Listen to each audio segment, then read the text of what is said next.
ভিনিসিয়াসকে রিয়ালেই থাকতে বললেন নেইমার, যেন এদিক সেদিক আর কোথাও ক্লাব খুঁজতে গিয়ে নিজেকে হারিয়ে না ফেলেন। সে ব্যাপারে কড়াভাবে সতর্ক করে দিলেন নেইমার। নেইমার জুনিয়র ব্রাজিলের খেলোয়াড়দের কাছে একজন বড় ভাইয়ের মতো, আর এই বড় ভাই এবার এগিয়ে এলেন তার ছোট ভাই ভিনির বিপদে। ক্লাব ফুটবলের সময়টা ভালো যাচ্ছে না তার। শোনা যাচ্ছে রিয়াল মাদ্রিদ ছেড়ে অন্য কোনো ক্লাবে চলে যেতে পারেন ভিনি। রিয়ালে এমবাপ্পের ছায়া হয়ে থাকতে চান না এই ব্রাজিলিয়ান কালো মানিক। আর এখানেই নেইমার হঠাৎ করে ভিনিসিয়াসের সামনে দাঁড়িয়ে গেলেন একজন বড় ভাই, একজন পথ প্রদর্শক হিসেবে।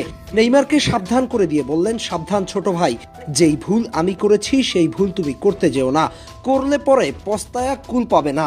ভিনিসিয়াস জুনিয়রকে রিয়াল মাদ্রিদের সাথে তার চুক্তি নবায়ন করার পরামর্শ দিয়েছেন নেইমার জুনিয়র। তিনি চান ভিনিসিয়াস যেন অন্য কোনো ক্লাবের খোঁজ না করে এবং সে যেন মাদ্রিদেই থাকে।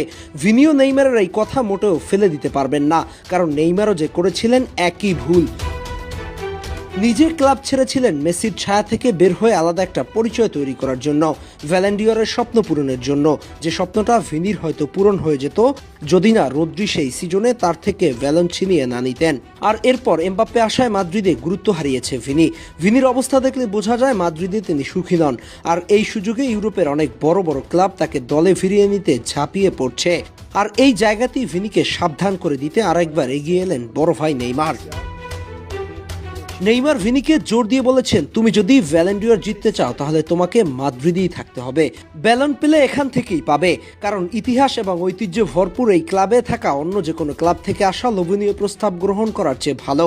নেইমার আরও বলেন, তুমি এমন একটা দলে চলে যেও না যেখানে রিয়াল মাদ্রিদের মতো সম্মান ও মর্যাদা নেই, যেই ভুল করেছিলেন নেইমার জুনিয়র নিজে।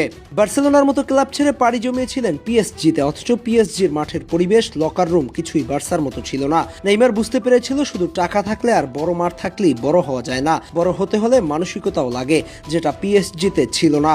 পিএসজিতে বেশি বেতন ছিল কিন্তু সুখ ছিল না। মেসি সুয়ারেজদের সাথে নেইমার যে সুখে ছিলেন সেটা তিনি পিএসজিতে গিয়ে কাভানি এমবাপ্পেদের সাথে পাননি।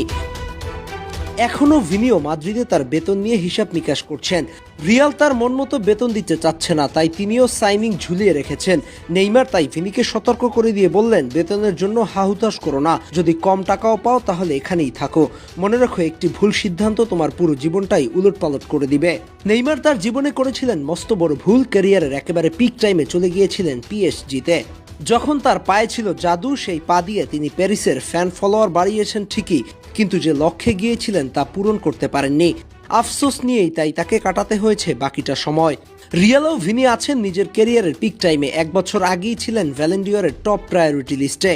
এই সময় নেইমারের মতো যদি ভিনিও ক্লাব ছেড়ে অন্য কোনো ক্লাবে চলে যাওয়ার চিন্তা করেন